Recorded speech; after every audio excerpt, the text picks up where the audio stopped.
Hello and welcome back. This is day 2 of a little 5-day mini-series I'm doing where I'm showing up every day and talking about a specific issue that fucks with my serenity, which is noisy neighbors. And I want to share in this series how you can deal with that if you're struggling with it or if you know someone who is. I started doing this because I'm very close to my goal of having 100 subscribers.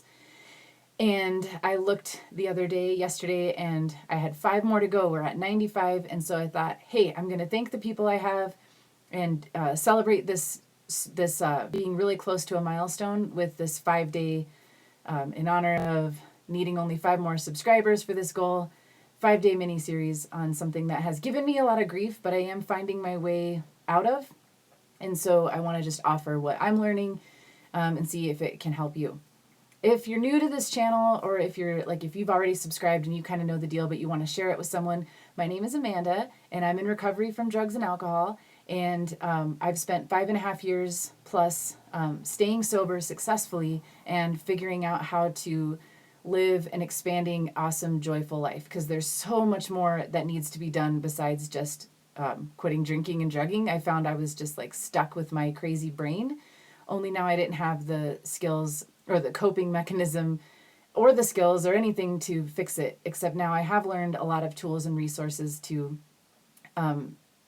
be really happy and figure out how my brain can work better so my life can work better. So that's why I'm here, to share all that kind of stuff. So I talk a lot about recovery and staying sober from drugs and alcohol, but also just living an awesome life. I talk about managing my mind. I used to struggle with a lot of mental health issues, severe depression, suicidal thoughts. Now I am pretty stable most of the time. I'm unmedicated. I'm mostly happy, mostly optimistic. And then I still have struggles and challenges, but I'm finding ways to face those that I'm sharing about here. Also, I'm an artist, and so I talk a lot about creative recovery and unblocking, and I'm an entrepreneur, so I talk about getting over fear and getting out there and kicking ass with both feet. So that's why I'm here. If you're new, welcome. Hit subscribe if you haven't already. We're so close to 100, and we need 100 so that I can name this thing and have a custom URL, and then it will be easier to find and share and help people, hopefully. All right, so we're talking about how to deal with noisy neighbors. And yesterday, if you didn't watch, yesterday I just laid out my story with it and my experience and how this has been something that has just kind of it's a problem that can get me going and get me nuts faster than most other things. It's just, I'm sure you can all think of something where it's just like your Achilles heel, or it's just like that one thing just drives me crazy. And it sounds so funny and petty. Often these things do, if we put it on paper or if we compare it to other people's lives or other things that are good in our lives, it feels really shameful and petty to be this upset over something. But I'm here to say, these things aren't petty, right? If something upsets you and bothers you, then it's upsetting and bothering you, and you deserve to look at it and be free of that. So I just shared my experience and how this has been a fucking nightmare for me and how it still challenges me, but it's getting better because of certain things that I'm practicing and doing and believing. So this video, day 2, is about, I wanted to lay the foundation of what's really going on. And so we live in a world where we're taught that circumstances or outside events cause our feelings. So when my neighbor downstairs starts blasting his music and then I get pissed, I think that makes sense. I think there's a causal relationship there. I was happy and then that fucking music started and now I'm pissed. And so it's obviously that neighbor's fault that I'm pissed. It's that music. That's the reason I'm pissed. And then we think that if I could make that music stop, then I would be happy. And so one of the biggest, most freeing things that I have learned and have been practicing is that is not how it works. Circumstances never cause our feelings. And I know that it feels like they do. And I know there are a lot of examples where we can point to and say, well, that person died and I loved them and that made me sad. And that can be another podcast when we talk about how certain feelings do get triggered easier because of certain circumstances. And sometimes we want to feel a certain thing because we're human, right? So if someone dies and you have a thought that makes you feel sad about it, you might want to be sad about that because that's human. That's a human experience. Okay. But that's a different podcast. there's lots of examples that what I'm saying here is that this formula works on everything. And it works in this circumstance, this special issue that we're talking about, which is noisy neighbors. And really any sound that's kind of in your area that you think is causing you to be upset or miserable. So you might be thinking, well, if the circumstance isn't causing it, even though it totally seems like it does, what the hell is causing my feeling? And I will tell you that what it is a thought. So the thing happens, the thing is happening, and then you're having a thought about it, and that thought is producing a shitty feeling. And this can feel hard to believe because it happens like that. Like music starts, I'm pissed. Like it feels like there is no space in between there. But our brains are really fast and awesome like that. They just think shit really fast. And that's what I think this idea of being triggered means is it's like, our thoughts happen because of our history and our conditioning and our culture and our life led up until now and the things that we consume from the media. And we have this whole like underlying chatter, call it unconscious or subconscious. We have these beliefs that we have and we don't even necessarily know we have them until something kind of acts outside of them.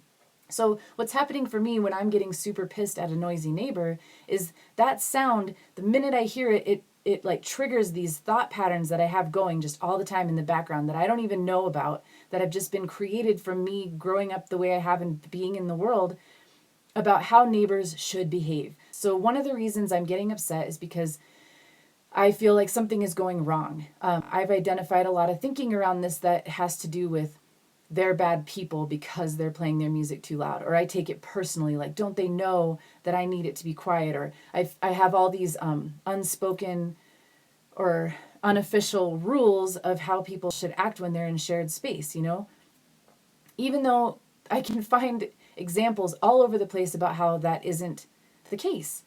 So, it might sound good to say like neighbors should behave a certain way, and I can get people to agree with me about that. But the fact is neighbors behave the way they behave. And when I have a thought that it should be different, I suffer. So what's happening is we're getting thoughts. We have thoughts that are triggered that are causing suffering because they're arguing with reality or because they're telling a story that's painful. So, it's a painful story to think that I'm a victim. I'm trapped in this situation. I can't have things the way I want them. Nobody cares about me. I'm stuck here forever. The neighbors get to do whatever they want. They get to walk all over me. So you can see where just all this shit is created, and it's digging up all these old funky ass beliefs and these pains and these traumas. And maybe there's some PTSD floating around in here where, I had a lot of loud noises in my past that were scary and meant danger.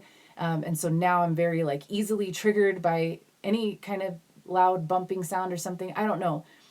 But I do know that whatever happened before to get you to where you're telling a funky story that's causing suffering, if you're having a thought that's causing a feeling, you can change it. That's the good news. But just for this video, I just want you to try on this idea that that's even the case. I think this might be news to a lot of people. I know it was news to me when I started doing this work about 4 or 5 years ago. But it has been the most liberating and freeing work. And I want to just share some anecdotes around how I've seen this to be true in my life. And I'm not asking you to believe this. The only reason that anyone should believe anything is if they have experimented for themselves and seen if it's true in their own life and if it benefits them in their own life. So I just wanted to lay this out. Like, here's this kind of radical freeing notion that might be news to you, that it is not other people, it's not other events, it's not anything outside that causes a bad feeling. It's what you're thinking about it and what you're telling yourself about it and what you're making it mean that's causing the feelings. It is always your thoughts that cause your feelings, okay? And so just try that on, just see how that feels. And I'll share with you some anecdotes that I have around how I came to believe that this was true, how I realized like, oh, holy shit. And it's kind of funny, it's kind of silly how it works. So let's see. One example is I shared in the first video about all the different kind of neighbors I've had. And this was in the time when I had the neighbors who were just always playing these really loud, they had like really great stereo equipment and speakers. They had their place just like rigged out to play video games, violent war video games at maximum fucking volume and surround sound. And so every time I would hear even a rumble of their video games starting up, it it felt like it was constant, like they were just always home and playing these games. Every time I thought I heard that sound, or I did hear that sound, I would just get so uncomfortable. And my body would get really tense. I'd get really upset. I would lash out. Sometimes I'd feel like I can't take it anymore, and I'd bang on the wall, or I'd yell, or I'd just feel so helpless and hopeless. It was all these negative feelings.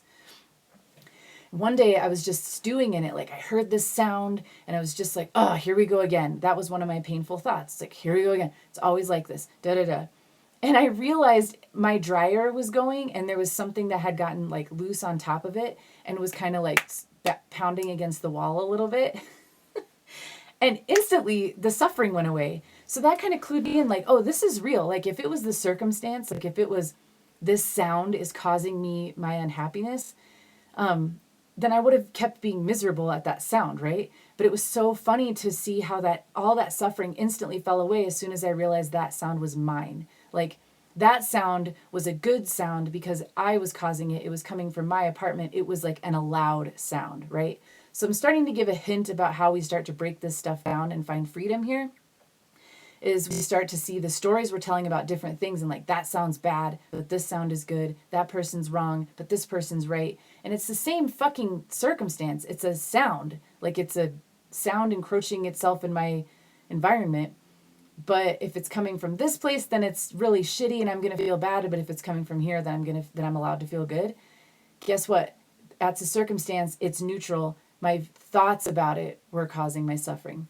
Another time was just this morning. Yesterday in my video, I shared about how something that's challenging for me that I'm thinking about that's challenging is my downstairs neighbor now has a dog that howls and cries a lot. And this morning there was a dog, but he was across the street and he was barking. And I realized I noticed it, but it wasn't bothering me. It wasn't upsetting me. And I thought, I can use this in the video because it's a fucking dog. If a dog barking or howling annoyed me, if a circumstance had the power to make me feel bad, then I would be feeling shitty with this dog barking. But I realized my thinking about it was so different. And what was funny is that the dog across the street, because of like a window being open and it being outside, it was actually louder than the dog that's in the basement howling. So in that case, if we believe that circumstances cause our feelings, in that case, then I should have been extra pissed because here's this dog barking, which I've decided is bad, and it's even louder, right? And I realized I didn't even care. Like, it's just background. It doesn't bother me. And I realized it's because I have a different story about that dog. I have different thoughts about that dog. It's daytime. It's someone else's. Like, even in my control freak moments, I'm getting at least to where I might feel like I deserve to try to control my neighbors because we're sharing a home. But I don't feel like I should get to control my across the street neighbors or someone who's just walking their dog through the neighborhood and the dog starts barking, right? Like, so I get to see my thinking around this shit, and I saw how my thinking was causing my suffering in that situation, or it wasn't because I had a different set of thoughts. So those are just a couple examples of where it started to sink in for me that my thinking creates my whole way of feeling and existing in the world. And again, I just want to say, just try this on. If this is news to you, or if this feels really impossible, if you're struggling with your own noisy neighbor situation, I know how the mind works and how it wants to throw up like it wants to defend our unhappiness. So when we're in it and we're feeling really miserable and we're going through that thought loop about how this shouldn't be happening, it's not fair, it sucks, I can't deal with it. Those are our thinking patterns that are causing the feelings. And someone tries to tell us like, hey, there's a way out of that. It can feel like, no, fuck you, you don't understand, my situation's different. So I would just invite you, like, wherever you're at on this journey, like, whether you buy into it, if you're like, yeah, I totally agree, circumstances are neutral and our thoughts create our feelings, there's always room to keep practicing it and trying it. And you'll always notice, even if you believe this stuff, you'll notice that there's edges to it. My one good friend calls it the limits of her compassion. And I think this can be like the limits of what I'm willing to believe about this. Like, this is true for most things except this one. I would challenge you to try it on that, just that one thing. And if this is really brand new to you and you're like, whoa, that sounds crazy, I would just invite you to just try it on, to just try to keep an open mind about it. Just say, I don't have to believe this, but maybe it's true, and I'll just see if I can notice that in my life. And try it on easy things too. And then I just wanted to end with the why. Why bother with this? Why, like, I imagine that if this was new to you, it might feel like, the whole world kind of acts like the outside circumstances cause our feelings? Why would I do the work to try to change this whole paradigm? Like, why would I do that? And I'll tell you, in my experience, true freedom lies in doing this work. I have found so much strength and power and peace and serenity from realizing this.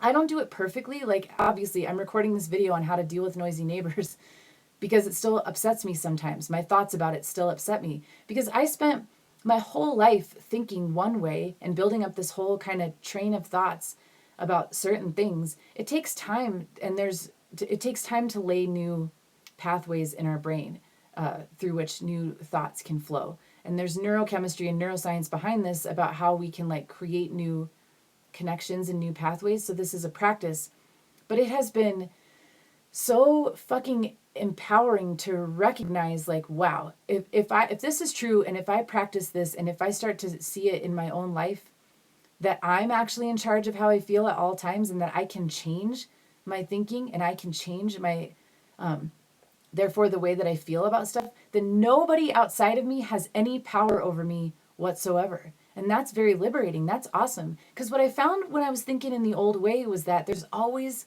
something. And I started to live this very pinched off, miserable kind of life because I just felt attacked all the time. Like, try just being in the world and see how many obnoxious things there are out there. If you can get a handle on, like, they're not causing your irritation or your upset, it's just what you're telling yourself, then on the flip side of that is like, oh my God, I can choose to be happy in way more circumstances than I am right now, or I can choose to be at peace at least.